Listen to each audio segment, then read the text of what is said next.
இது போன்ற பல செய்திகள் உண்டு. அதே போல விருத்தாசலத்தில் குமாரசாமி என்கிற ஒரு கடை வியாபாரி, அவர் கட்சியில எந்த பொறுப்பும் கிடையாது. ஆனால் கட்சியுடைய அனுதாபையாக இருந்தவர். அவரும் கைது செய்யப்பட்டு விசாரணத்தில் கொண்டு கைது செய்யப்பட்டு உள்ளே அடைத்தார்கள். எதற்கு என்று கேட்டால், எப்படி மிசா ஏழுமலை கைது செய்யப்பட்டார்களோ அதே போல அவரும் விருத்தாசலத்தில் தலைவர் கலைஞர் பேசுவதற்கு இடம் கொடுத்த காரணத்தால் மட்டும் இல்ல, வீட்டிற்கு அழைத்து மதிய உணவு வழங்கிய காரணத்தால் கைது செய்யப்பட்டு சிறையில் அடைத்தார்கள். இதையெல்லாம் எதற்காக சொல்கிறேன் சொன்னால், இன்றைக்கு யாரோ கிளம்பி இந்த கழகத்தை அழித்து விடலாம், ஒழித்து விடலாம் என்று கனவு கண்டு கொண்டிருக்கிறார்களே, அவர் கனவெல்லாம் நிச்சயம் எந்த கொம்பனாலும் இந்த இயக்கத்தை தொட்டு கூட பார்க்க முடியாது என்பதை மாத்திரம் இந்த நேரத்தில் நான் குறிப்பிட்டு காட்ட கடமைப்பட்டிருக்கிறேன். வாக்காளர் பற்றி திருத்தப்படக்கூடிய பணிகள் ஒரு பக்கம் நடந்து கொண்டிருக்கிறது. அதை கண்காணிக்க வேண்டிய மிகப்பெரிய பொறுப்பு நமக்கு இருக்கிறது. எனவே இந்த நிலையில மிக மிக அவசியமான ஒன்று என்பதை நீங்க மறந்துடக்கூடாது. அதற்காக கூட வருகிற 11ஆம் தேதி மாவட்ட தலைநகரங்களில் நம்முடைய மதச்சார்பற்ற முற்போக்கு கூட்டணியின் சார்பில் ஆர்ப்பாட்டத்தை நாம் நடத்த இருக்கிறோம் என்ற செய்தி கூட நேற்றைக்கு நீங்க பார்த்திருப்பீர்கள். எனவே அந்த ஆர்ப்பாட்டத்தில் பங்கேற்று நாம் நம்முடைய உணர்வை வெளிப்படுத்த இருக்கிறோம். ஏற்கனவே வெளியிடப்பட்ட பட்டியல் அடிப்படையில் BLOக்கள் ஒவ்வொரு வீட்டுக்கும் சென்று படிவங்களை தந்துட்டு இருக்காங்க என்பது உங்களுக்கு தெரியும். 2 நாட்களாக தொடர்ந்து நடந்து கொண்டிருக்கிறது. அதை டிசம்பர் மாதம் 4ஆம் தேதிக்குள்ள இந்த படிவங்களை நிரப்பி அதை சமர்ப்பித்தாக வேண்டும். இப்படி அதில் அளிக்கப்படக்கூடிய பெயர்கள் மட்டும்தான் வாக்காளர் பட்டியலில் இடம்பெறக்கூடிய ஒரு நெருக்கடி நிலை ஏற்பட்டிருக்கிறது. தேர்தல் ஆணையத்தை பொறுத்த வரைக்கும் டிசம்பர் மாதம் 4ஆம் தேதி வரையில 3 முறை அவர்கள் வர இருக்கிறார்கள். நாம வேலைக்கு போய்விட்டா, ஏதாவது பணிகளுக்கு நாம் போயிட்டா, வீட்டில் இல்லாமல் இருந்தா நம்ம வாக்குரிமையை இழக்கக்கூடிய ஒரு சூழ்நிலை ஏற்பட்டுடும். அதனால இந்த பணி முடிஞ்சது பிறகு ஆன்லைன்ல நாம் தொடர்பு கொண்டு சேர்க்கின்ற முயற்சி இருக்கு. அது தேர்தல் நேரத்தில் எவ்வளவு நெருக்கடியெல்லாம் ஏற்படும் என்பது உங்களுக்கு நன்றாக தெரியும். எனவே குறிப்பா ஏழை எளியவர்கள், உழைப்பாளர்கள், கிராம மக்கள் இதனால கடுமையாக பாதிக்கப்பட இருக்கிறாங்க. இது தொடர்பாக ஏதேனும் சந்தேகம் இருந்தால் அதற்கு ஒரு தொலைபேசி எண்ண தேர்தல் ஆணையம் தந்திருக்கு. ஆனா அதை மட்டுமே நம்பி நாம ஏமாந்து விடக்கூடாது. அதனாலதான் நம்முடைய கட்சியை பொறுத்த வரைக்கும் நாம சென்னையில் இருக்கக்கூடிய நம்முடைய அண்ணா அறிவாலயத்துல கழகத்துடைய சட்டத்துறையினுடைய செயலாளர், நம்முடைய மூத்த வழக்கறிஞர் என்ஆர் இளங்கோவர்களை மேற்பார்வையில உதவி மையம் அமைச்சிருக்கிறோம். கழக நிர்வாகிகள் எல்லாம் உங்களுக்கு ஏதேனும் உதவிகள் தேவைப்பட்டா அந்த தொலைபேசி எண்ணில் நீங்க தொடர்பு கொள்ளணும். SIR தொடர்பாக எந்த குழப்பம் இருந்தாலும் இதுல நீங்க கேட்டு பெறலாம். அது மட்டும் இல்ல, நம்முடைய இளம் தலைவராக காங்கிரஸ் பேரியக்கத்துடைய இளம் தலைவராக வழங்கிக் கொண்டிருக்கக்கூடிய ராகுல் காந்தி அவர்கள் இதற்காக பெரிய ஒரு போராட்டத்தை இயக்கத்தை நடத்தி கொண்டிருக்கிறார். குறிப்பா கர்நாடகா, ஹரியானா பகுதியில் தான் இந்த அளவுக்கு வாக்கு திருட்டு நடந்திருக்குன்னு அதை பத்தி எல்லாம் ஆதாரபூர்வமா எடுத்து வெளியிட்டு இருக்காது. அப்படி ஒரு நிலை தமிழ்நாட்டில் நடக்க விடக்கூடாது. வருமுன் காப்பது நமது கடமையாக இருக்கணும். இந்த பெரும் பொறுப்பை கழகத்தின் BLA2 ஒவ்வொருத்தரும் செஞ்சாகணும். தமிழ்நாட்டில் ஜனநாயகத்தை காக்கிற காவலர்களாக கழகத்துடைய பூத் ஏஜென்ட்டுகள் செயல்படணும். எல்லா வாக்குச்சாவடிகளும் வெற்றி பெற பணியாற்ற வேண்டும் என்று அந்த நேரத்தில் உங்களை எல்லாம் கேட்டுக்கொண்டு, நம் நினைவில் வாழக்கூடிய செங்குன்றம் மிசா ஏழுமலை அவர்களுடைய இல்லத்தில் நடைபெறக்கூடிய திருமண விழா இந்த விழா. நம்முடைய மிசா ஏழுமலை அவருடைய பேரனும் நம்முடைய அருமை சகோதரர் பாபு அவருடைய மகனுமான திலீபன் பாபு அவர்களுக்கும் கௌதமி பிரபா ஆகியோருக்கும் நடைபெறக்கூடிய இந்த மணவிழா நிகழ்ச்சியில உங்களோடு சேர்ந்து நானும் பங்கேற்று மணவிழாவை நடத்தி வைத்து அதே நேரத்தில் மணமக்களை வாழ்த்தக்கூடிய ஒரு சிறப்பான வாய்ப்பினை பெற்றமைக்கு நான் மிகுந்த மகிழ்ச்சி அடைகிறேன், பெருமைப்படுகிறேன். ஜனநாயகத்தை பாதுகாக்கக்கூடிய மிகப்பெரிய போராட்டம் நெருக்கடி காலம். அந்த நெருக்கடி காலத்தில் திராவிட முன்னேற்றக் கழகம் சந்தித்திருக்கக்கூடிய தியாகங்கள், தலைவர்களிலிருந்து தொண்டர்கள் வரை பல்வேறு கொடுமைகளை அனுபவித்து அந்த தியாகங்கள் எல்லாம் ஏற்றுக்கொண்டு அவர்கள் பட்டிருக்கக்கூடிய கஷ்டங்கள், நஷ்டங்கள் இதெல்லாம் வரலாற்றில தெளிவாக பதிந்திருக்கக்கூடியவை. அப்படிப்பட்ட வரலாற்றை பதிவாகி இருக்கக்கூடிய வகையில எதற்கும் அஞ்சாமல் எந்த தியாகத்திற்கும் தயாராக இருக்கக்கூடியவர்களாகத்தான் திராவிட முன்னேற்ற கழகத்தை சார்ந்தவர்கள் இருந்திருக்கிறார்கள். அதனால்தான் இன்றைக்கும் கம்பீரமாக நம்முடைய திராவிட முன்னேற்ற கழகம் பீடுநடை போட்டுக் கொண்டிருக்கிறது. அதற்கு அடையாளமாக விளங்கியவர் தான் நம்முடைய ரெடில்ஸ் ஏழுமலை அவர்கள். ஓராண்டு காலம் மிசா என்ற கொடுமையான சட்டத்திலே திராவிட முன்னேற்ற கழகத்தை சார்ந்திருக்கக்கூடிய 500க்கும் மேற்பட்டவர்கள் கைதாகி சிறைச்சாலைகள் அடைக்கப்பட்டிருந்த நேரத்தில் நம்முடைய மிசா ஏழுமலை அவர்களும் கைது செய்யப்பட்டு எங்களோடு சிறையில், சென்னை சிறைச்சாலையில் இருந்தவர் தான் நம்முடைய மிசா ஏழுமலை அவர்கள். மிசா ஏழுமலை அவர்கள் ஏன் மிசா சட்டத்தில் கைதாகி உள்ளே வந்தார் என்று கேட்டால், இங்கே மாவட்ட செயலாளர் தொட்டு காட்டினார். நம்முடைய அமைப்பு செயலாளர்களை விளக்கமாக எடுத்துச் சொன்னார்கள். மிசா என்ற அந்த கொடுமை சட்டம் தமிழ்நாட்டிலே பாயப்பட்டு நம்முடைய ஆட்சி கவிழ்க்கப்பட்டு அதைத் தொடர்ந்து திராவிட முன்னேற்ற கழகத்தில் இருக்கக்கூடிய முன்னோடிகள் எல்லாம் கைது செய்யப்பட்டு தமிழ்நாட்டில் இருக்கக்கூடிய பல்வேறு சிறைச்சாலைகளில் அடைக்கப்பட்டிருந்த காலகட்டத்தில் சிறையில் இருக்கக்கூடியவர்கள் யார் யார் என்பதை பற்றி கூட பத்திரிகைகளில் எழுத முடியாத, தொலைக்காட்சிகளில் சொல்ல முடியாத, வெளியிலே செய்தியை வெளியிட முடியாத வகையில் அன்றைக்கு கடுமையான சட்டங்கள் எல்லாம் இருந்தன. அது மட்டுமல்ல,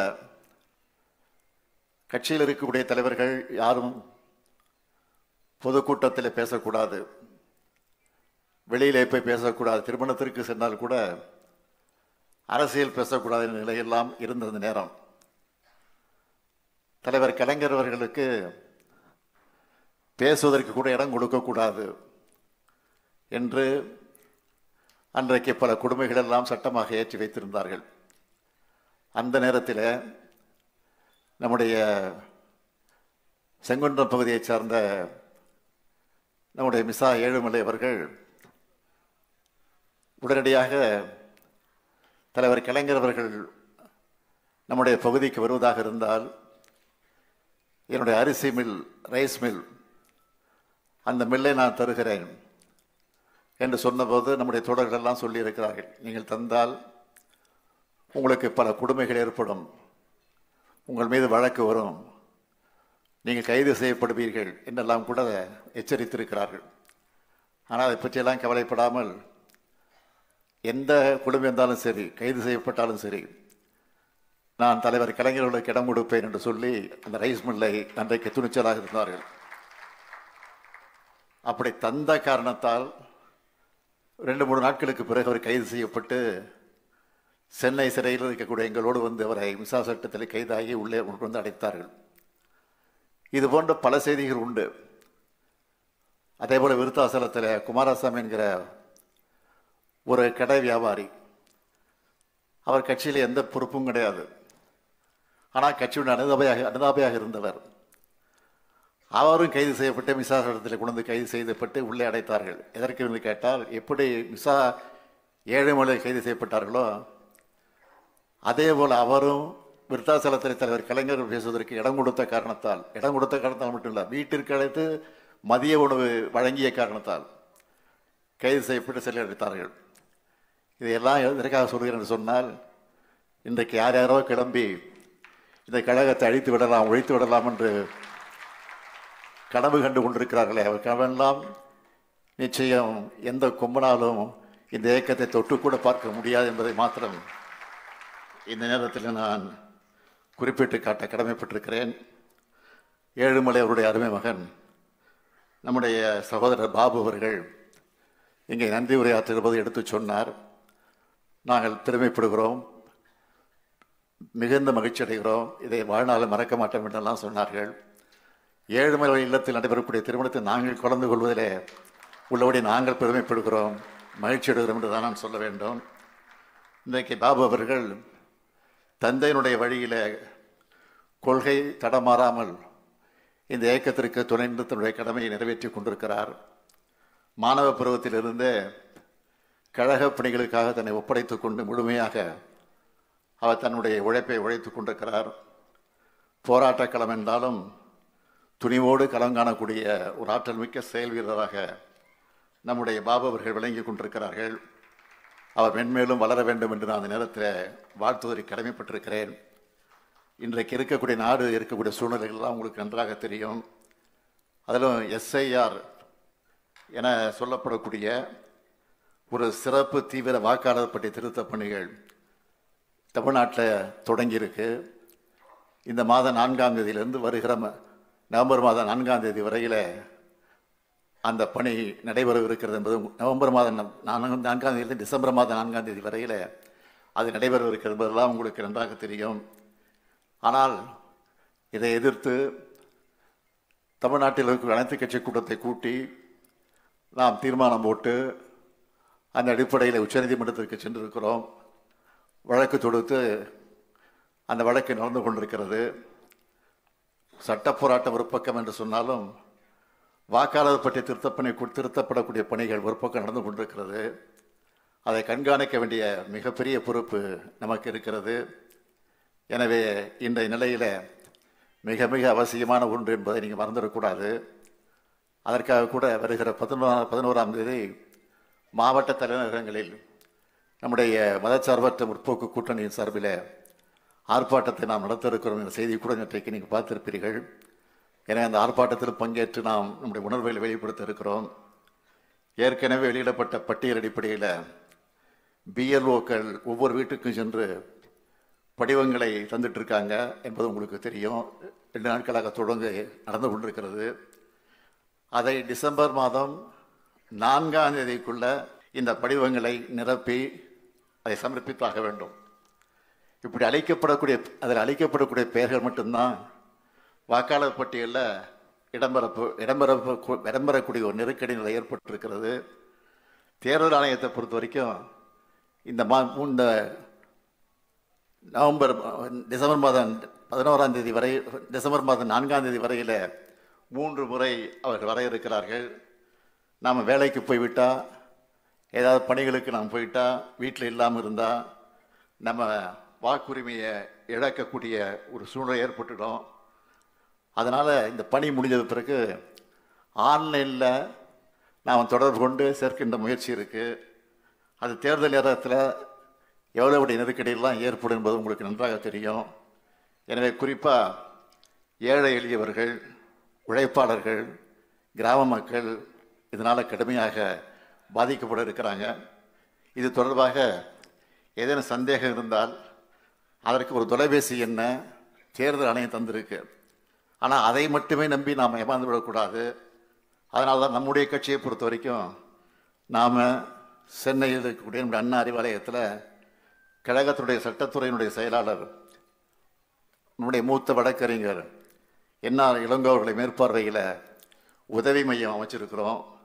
கழக நிர்வாகிகளெல்லாம் உங்களுக்கு ஏதேனும் உதவிகள் தேவைப்பட்டால் அந்த தொலைபேசி எண்ணில் நீங்கள் தொடர்பு கொள்ளணும். எஸ்ஐஆர் தொடர்பாக எந்த குழப்பம் இருந்தாலும் இதில் நீங்கள் கேட்டு பெறலாம்.